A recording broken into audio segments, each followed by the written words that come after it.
بسم الله الرحمن الرحيم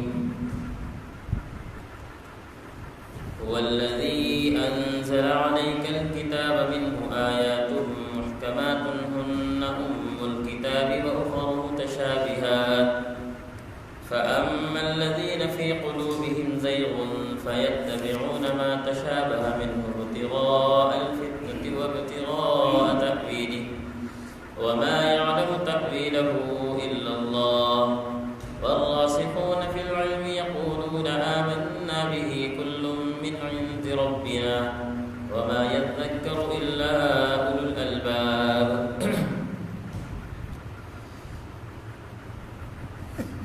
کل الحمدللہ تراویح میں 4.25 پارے مکمل ہو چکے ہیں۔ آج تیسرا روزہ ہے۔ تیسرے پارے کی سورہ آل عمران کی آیت نمبر 7 تلاوت کی گئی ہے۔ اس آیت میں اللہ رب العزت نے 2 چیزیں بنیادی طور پر ذکر کی ہیں۔ ایک چیز قرآن مجید کی آیات کو اللہ نے 2 حصوں میں تقسیم کیا ہے۔ ایک کو آیات محکم کہتے ہیں، دوسری کو آیات متشابہات کہتے ہیں۔ آیات محکم ان آیات کو کہا جاتا ہے جن کا معنی اور مفہوم سمجھ میں آئے اور اس کی مراد معلوم ہو۔ آیات کے لفظی معنی سے پتہ چل جائے کہ یہ آیت کیا کہہ رہی ہے، اس کا ظاہری مفہوم ہر آدمی کے لیے سمجھنا آسان ہو، اس کو کہتے ہیں آیات محکم۔ اور دوسری آیات متشابہات ہیں جن کا معنی اور جن کی مراد میں مفسرین کا اختلاف ہو، علماء کا اختلاف ہو، اس کا مفہوم اور مرادی جو معنی ہے وہ پتہ نہ چل سکے، ہر ایک کے لیے اس کا معلوم کرنا آسان نہ ہو، یہ آیات متشابہات کہتے ہیں۔ ذرا توجہ یہاں رکھیں گے۔ 2 قسم کی آیات ہیں، ایک آیات محکم، دوسری آیات متشابہات۔ آیات محکم جس کا معنی اور اس کا مفہوم سمجھ میں آئے، ہر ایک کے لیے اس کا مفہوم سمجھنا آسان ہو۔ دوسری آیات متشابہات جس کے معنی اور مفہوم میں علماء کا، مفسرین کا اختلاف ہو کہ اللہ رب العزت کے ہاں اس آیت کا کیا معنی مراد ہے، اس میں اختلاف ہے۔ اسی طرح اس آیت میں اللہ رب العزت نے 2 بنیادی چیزیں ایک یہ بیان کی کہ ایک طبقہ ہے علماء کا، دوسرا طبقہ ہے عوام الناس کا۔ علماء کے ذمے کیا کام ہے، عوام الناس کے ذمے کیا کام ہے، ان 2 باتوں کو اللہ نے یہاں پر بیان کیا ہے۔ جو آیات محکم کہلاتی ہیں، جن کا معنی مفہوم سمجھ میں آئے، اللہ نے فرمایا ہن ام الکتاب۔ اصلاً قرآن مجید کی جو آیات محکم ہیں، اصل میں یہی اصل آیات ہیں، مراد یہی آیات ہیں۔ انسانوں کو انہی آیات پر عمل کرنے کا حکم دیا گیا ہے۔ ام الکتاب کا مطلب کہ یہی اصولی آیات ہیں۔ میرے اور آپ کے لیے ان آیات پر عمل کرنا آسان تھا، مجھے اور آپ کو اس کا معنی مفہوم سمجھنا آسان تھا۔ اللہ نے کہا کہ یہی تمہارے لیے اصل ہے، تم نے اس پر عمل کرنا ہے۔ وَأُخَرُ مُتَشَابِهَاتٌ، جو دوسری آیات ہیں جن کے معنی مفہوم میں علماء کا، مفسرین کا اختلاف۔ بعض کہتے ہیں اللہ نے اس آیت سے یہ مراد لیا، بعضوں نے کہا کہ اللہ نے اس آیت سے یہ مراد لیا ہے۔ اس کے بارے میں کیا فرمایا گیا کہ اس کے بارے میں عوام الناس کے لیے کام یہ ہے کہ وہ ان کے پیچھے نہ پڑے، ان آیات کو نہ دیکھے، ان کے معنی مفہوم کو نہ پریدے، ان کے پیچھے لگ کر اپنا وقت نہ ضائع کرے، بس اتنی بات مان لیں کہ جو اللہ نے مراد لی ہے تو اس پر ایمان لے کر آتا ہوں۔ بس عوام کا کام یہ ہے۔ علماء کا کام کیا؟ علماء کیونکہ انبیاء کے وارث ہیں، انہوں نے اس میں تحقیق کر لی ہے، عوام کو صحیح راستے پر لے کر آنا ہے، اس لیے علماء اس پہ تحقیق کریں گے، اس کا اصلی مفہومی مراد نکالنے کی کوشش کریں گے اور عوام کو بتلائیں گے۔ بات سمجھ آ گئی؟ ایک آیات محکم، دوسری آیات متشابہات۔ اب میں آپ کو مثال سے سمجھاتا ہوں۔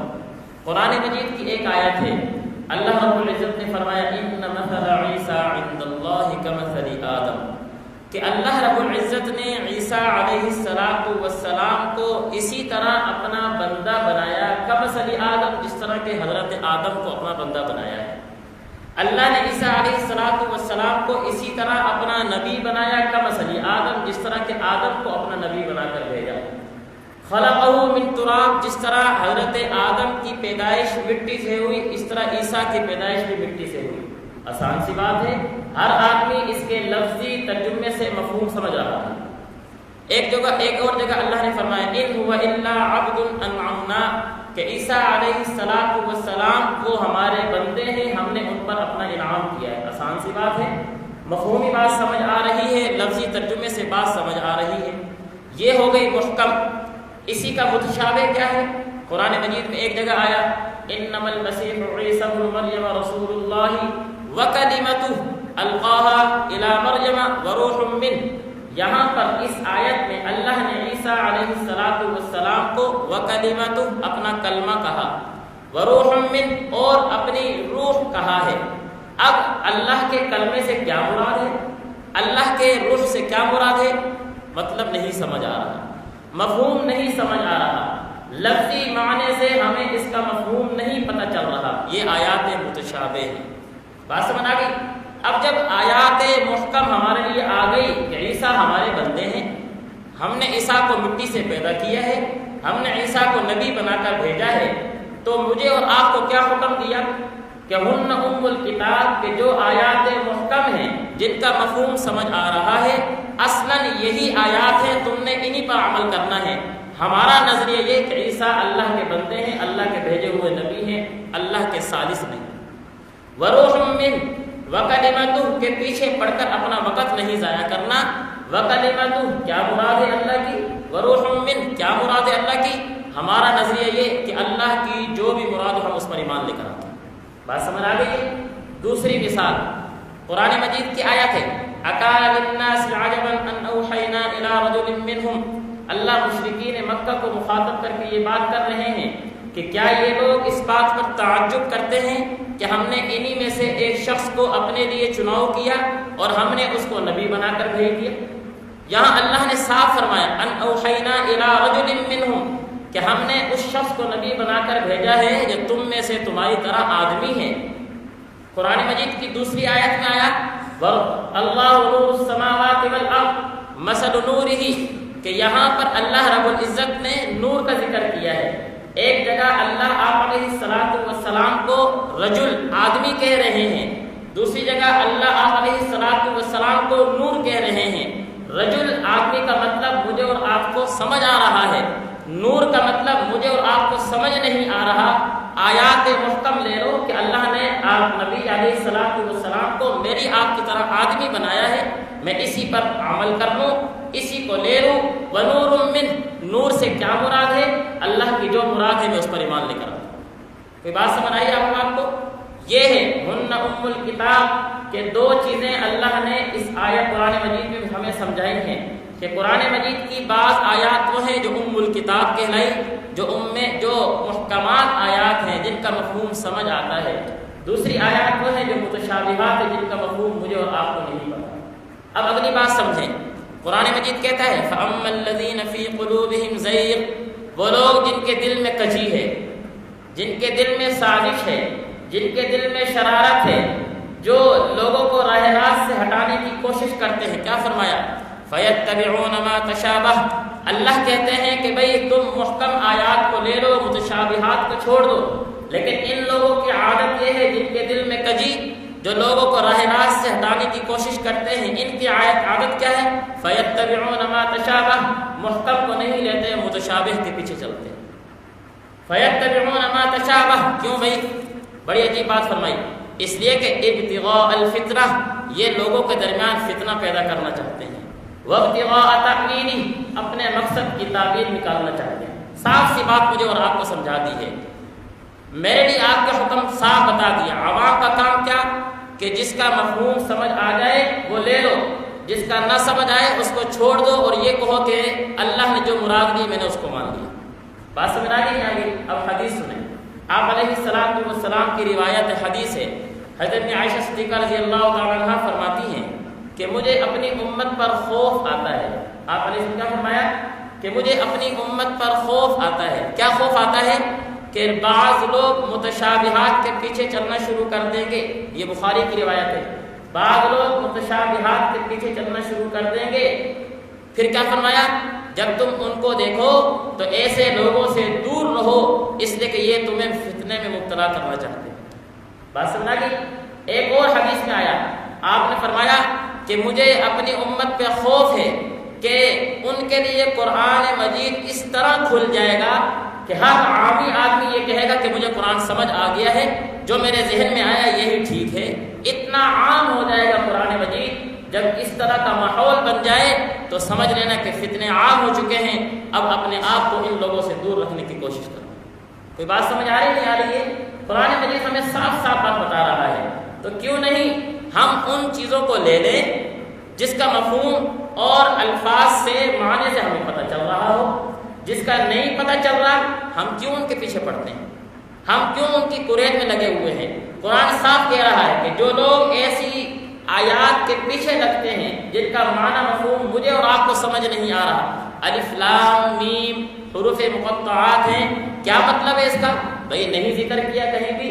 مفسرین بھی کہتے ہیں جو اللہ نے مراد لی ہم اس پر ایمان لے کر آتے ہیں۔ اب میں لگ جاؤں الف لام میم کیا مطلب ہے، اس کا یہ مطلب ہے، اس کا یہ مطلب ہے، بھئی جب اللہ نے نہیں ذکر کیا تو تو اور میں کیوں کوشش کرتے ہیں؟ کوئی بات سمجھ آ رہی نہیں آ رہی ہے؟ ہمیں قرآن مجید یہ بات بتا رہا ہے، فرمایا وما يعلم تأويله الا اللہ، متشابہات جو آیات ہیں ان کی مراد اس کی تعویل اللہ کے علاوہ کوئی نہیں جانتا، نمبر 1۔ نمبر 2 والراسخون فی العلم، اللہ جانتے ہیں، والراسخون فی العلم جو علم میں رسوخ رکھتے ہیں، جو علم میں پختگی رکھتے ہیں، یعنی اہل علم علماء وہ اس کی مراد کو جانتے ہیں یا اللہ اس کی مراد کو جانتا ہے، کوئی اور نہیں جان سکتا۔ جب نہیں جان سکتا اللہ نے طبقات تقسیم کر دیے ہیں، ایک علم نبی کا ہے، ایک علم صحابہ کا ہے، ایک علم علماء کا ہے، ایک علم عوام الناس کا ہے۔ اب عوام الناس اس علم پر آنے کی کوشش کرے جو علم نبی کا نہیں آ سکتی، آئے گی فتنے میں پڑے گی۔ جو نبی کا علم ہے وہ نبی کا ہی ہے، جو صحابہ کا علم ہے وہ صحابہ کی ہے، وہ ان کی قسمت میں آیا تھا، اللہ نے ان کو دیا ہے۔ جو اہل علم کا علم ہے وہ ان کا علم میں آیا ہے، وہ ان کی قسمت ہے۔ عوام الناس کا جو علم ہے وہ ان کی قسمت، وہ اسی پر ہی رہے، اس سے آگے بڑھنے کی کوشش نہ کرے۔ دیکھیں والراسخون فی العلم، اور متشابہات کا معنی راسخ فی العلم جو لوگ ہیں، اہل علم لوگ ہیں وہ جانتے ہیں، لیکن پھر بھی علماء نے کیا بتلایا؟ کہا اللہ کہتے ہیں علماء یہ دعا کرتے ہیں یقولون آمنا بہ، کہ ہم جانتے ہیں مراد، پھر بھی ہم یہ کہتے ہیں چونکہ متشابہات ہیں، ہو سکتا ہے کہ جو ہمارے ذہن میں آ رہی وہ ٹھیک نہ ہو، جو اللہ کے ذہن میں وہ ٹھیک ہو۔ یقولون آمنا بہ، جو بھی مراد ہے ہم ایمان لے کر آتے ہیں، ہاں جو بھی مراد ہے ہم ایمان لے کر آتے ہیں۔ آگے فرمایا کل من عند ربنا، اس لیے کہ جو ہم مراد لے رہے ہیں وہ ہے یا اللہ کے ذہن میں ہے وہ ہے، جو بھی ہو کل من عند ربنا، حقیقت بات تو یہ ہے کہ یہ سارا کچھ اللہ کی طرف سے، یہ اللہ ہی کی طرف سے ہے۔ پھر فرمایا وما يذكر الا اولو الالباب، جو بنیادی بات ہے وہ یہ کہ عقل والے ہی ان چیزوں سے نصیحت حاصل کرتے ہیں۔ عقل والے جن بیچاروں کے دلوں میں کجی ہے وہ متشابہات کے پیچھے پڑھ کر اپنا وقت ضائع کرتے ہیں۔ جو عقل والے ہیں ان کو بنیادی سی بات سمجھا دی گئی، متشابہات کے پیچھے پڑھنا نہیں ہے، محکم آیات کو چھوڑنا نہیں ہے، محکم کو لیتے جاؤ، عمل کرتے چلے جاؤ، زندگی گزارتے چلے جاؤ۔ اللہ تعالی ہمیں عمل کرنے کی توفیق نصیب۔ الحمدللہ رب